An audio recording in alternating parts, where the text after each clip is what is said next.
হরে কৃষ্ণ। সীতা নবমী উৎসব অর্থাৎ ভগবান শ্রী রামচন্দ্রের শক্তি শ্রী সীতা দেবীর আবির্ভাব তিথি। তো এইরকম বৈশাখ মাসের চারিদিক দাবদাহ, বিশেষ করে চাষিরা ওই সময় লাঙ্গল করে। সে বৈশাখ মাসে ভালো মতন লাঙ্গল না করলে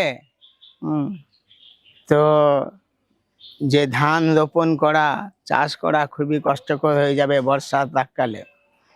সেই জন্য চাষিরা মিথিলা রাজ্যে, বর্তমান মিথিলা বলতে বিহার কেউ কেউ বলেন, আবার কেউ কেউ, যাই হোক ওই বিহারের দিকে উত্তর ভারতের কোনো স্থান জুড়ে আগেকার মিথিলা নগরী ছিল। সেই মিথিলা নগরীতে বাস করতেন রাজা জনক রাজা। তাকে জনক রাজা বলা হয়, মিথিলা নগরের রাজা। তো তার নাম আসলে শিরধ্বজ। তো সেই সমস্ত সেই চাষিরা, কৃষকরা, তারা দেখলো যে এই লাঙ্গল করতে গিয়ে জমিতে এত শক্ত হয়ে গেছে, মাটি কড়কড়ে হয়ে গেছে, শক্ত হয়ে গেছে যে লাঙ্গল করা যাচ্ছে না। সেই লাঙ্গলের ফাল ভেঙে যাচ্ছে, নষ্ট হয়ে যাচ্ছে, লাঙ্গল ভেঙে যাচ্ছে। তখন নিরুপায় হয়ে এখন কি করবে, সেই চাষিরা গেল মিথিলা রাজা জনক রাজের কাছে। তারা বলতে শুরু করলো, হে মহারাজ, আমরা মাঠে লাঙ্গল দিতে পারছি না, লাঙ্গল ভেঙে যাচ্ছে, সমস্ত মাটি শক্ত হয়ে গেছে, প্রচন্ড রোদ, মাটি আর মাটিতে একটুও রস মানে জল নাই, শুকনো কড়কড়ে, আমরা কি করতে পারি? তখন রাজা জনক রাজা তার মন্ত্রীদেরকে ডাকলেন, দিয়ে মিটিং শুরু করলেন, আর চাষিদেরকে বললেন, ঠিক আছে তোমরা যাও, কি করা যায় আমরা দেখছি।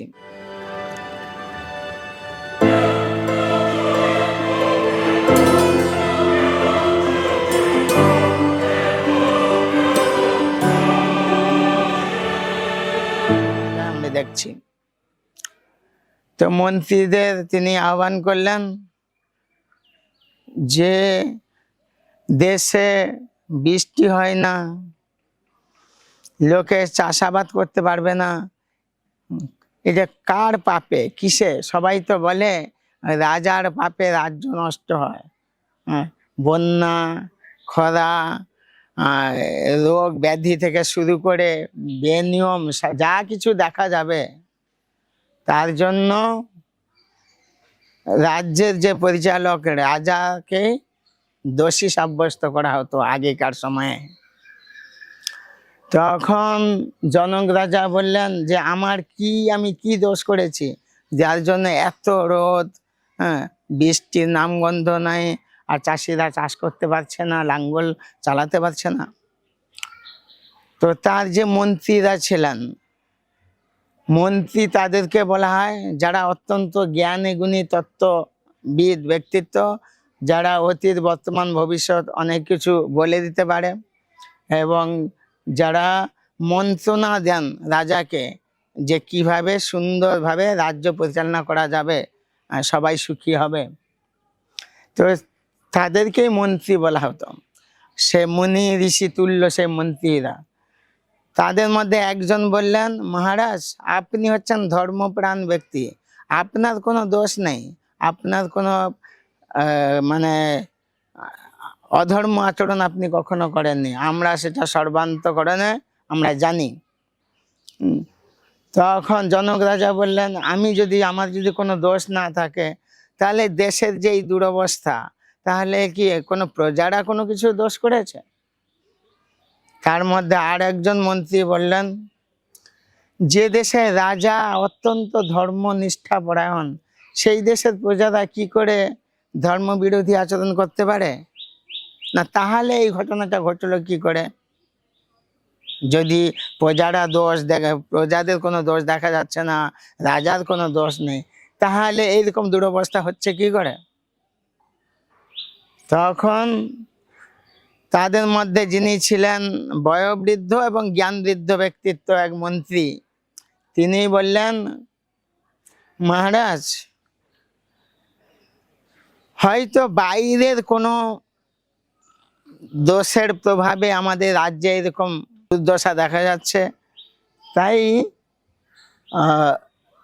যেহেতু কে কি দোষ করছে কিছু বোঝা যাচ্ছে না, কিন্তু আপনি যে সম্পূর্ণ অপাপবিদ্ধ, অর্থাৎ সম্পূর্ণ ধর্মনিষ্ঠাপরায়ণ ব্যক্তিত্ব, তাই আমার মনে হয় এই লাঙ্গল আপনি ধরুন, আপনি লাঙ্গল করুন, তাহলে হয়তো আমার মন বলছে তাহলে লক্ষ্মী দেবীর কৃপা পাওয়া যাবে। খাদ্যমন্ত্রী হচ্ছে লক্ষ্মী দেবী, রাজ্যে খাদ্য উৎপাদন হয় না, মানে লক্ষ্মী দেবীর কোনো কারণে রুষ্ট হয়েছে, কিন্তু লক্ষ্মী দেবীর কৃপা পাওয়া যাবে। আপনি ধর্মপ্রাণ ব্যক্তিত্ব, আপনি নিজে লাঙ্গল করুন।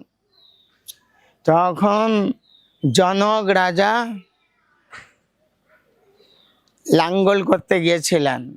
সেই দিনটি হচ্ছে এই নবমী তিথি, হ্যাঁ, যেই দিন লাঙ্গল করতে করতে করতে করতে যখন হঠাৎ দেখে লাঙ্গলের যে ফলা, যাকে আমরা সীতা বলি, শীত বলি বা ফলা বলি, ওইটা এমনভাবে আটকে গেছে মাটির নিচে, আর কিছুতেই তোলা যাচ্ছে না। তখন সবাই লেগে পড়লো যে কোথায় আটকে গেল, কি দেখি। দেখা গেল কোন একটা সিন্দুকে লেগে গেছে, সিন্দুকটা মাটির ভিতরে ছিল। আর এটা সিন্দুক না, এটা কি, দেখে ওই বাক্স, ওইটাকে সিন্দুকটা খুলে দেখে একটা বাচ্চা মেয়ে ওর ভিতরে। আরে এ কে? বলছে মাটির ভিতরে ও থেকে এলো, কি জানি বাবা, এ নিশ্চয়ই কিছু একটা, হয়তো ওই সাক্ষাৎ লক্ষ্মী দেবী হবে। তখন আমাদের জনক রাজা বললেন, আমাদের তো কোনো মেয়ে নেই, হ্যাঁ, অতএব আমি একে আমার মেয়ের মতোই পালন করব, ওই আমার মেয়ে বলে জনক রাজা সেই কন্যাকে নিয়ে যান। এইভাবে বৈশাখ মাসের শুক্লা নবমী তিথিতে এই ঘটনাটা ঘটেছিল, যে এই মাটি থেকে সেই বাচ্চা মেয়েটা উঠেছিল এবং সেই বাচ্চা মেয়েটাকে জনক রাজা পালন করেছিলেন। জনক রাজা, তার স্ত্রী হচ্ছে সুনয়না দেবী, তারা খুব যত্নে তাকে পালন করেছিলেন। এইভাবে সীতা দেবীর মাটি থেকে আবির্ভাব। আর সেই যেহেতু সীতা কথাটা এসেছে ওই লাঙ্গলের সীতা, সে মানে যে ফলাটাকে বলা হয়, তার থেকে তার উঠেছে, সেই জন্য ওর নাম রাখা হয়েছিল সীতা। এইভাবে সেই যে মন্ত্রী যে বলেছিল যে আপনি লাঙ্গল করলে লক্ষ্মী দেবীর কৃপা আপনি পাবেন, কৃপা দৃষ্টি, সাক্ষাৎ লক্ষ্মী দেবী, যিনি হচ্ছেন রাম লক্ষ্মী সীতা, তিনি উঠেছিলেন। তারপরে বৃষ্টিপাত হলো, তারপরে লোকেরা সুন্দরভাবে সেখানে লাঙ্গল টাঙ্গল করতে শুরু করলো, তারপরে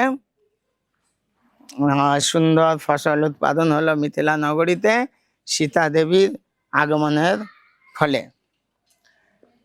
তো অনেকে বলেন যে ওইরকম যে মন্ত্রী এই কথা বলছিলেন যে বাইরের কোনো দোষ হয়তো আমাদের রাজ্যে এসেছে, সেই দোষেরও অনুসন্ধান করে বোঝা যাচ্ছিল যে রাবণ, শ্রীলঙ্কার যে রাক্ষস রাজা রাবণ ছিল, সে মুনি ঋষিদের উপর অত্যাচার চালিয়েছিল এবং তাদের রক্ত পান করবার জন্য সে মুনি ঋষিকে আক্রমণ করেছিল। তারপরে বলে এই রক্ত ফেলে দেয়, দিয়ে তার সেই অনুসরগুলো সে হাঁড়িতে করে সেই রক্ত ওই মিথিলা নগরীতে ফেলে দিয়েছিল, সেই যার জন্য মিথিলা নগরীতে এইরকম দোষ ঘটেছিল। তো আর সেইখানে যখন সীতা দেবী উঠল, তারপরে সেখানকার সমাধান হয়েছিল, বৃষ্টিপাত শুরু হয়েছিল, তারপরে সুন্দরভাবে চাষাবাস হয়েছিল। এইভাবে মোটামুটি ওই রকম শুক্লা বৈশাখী শুক্লা নবমী তিথির ঘটনা বললাম, যে এইভাবে সীতা দেবীর জন্ম হয়েছিল।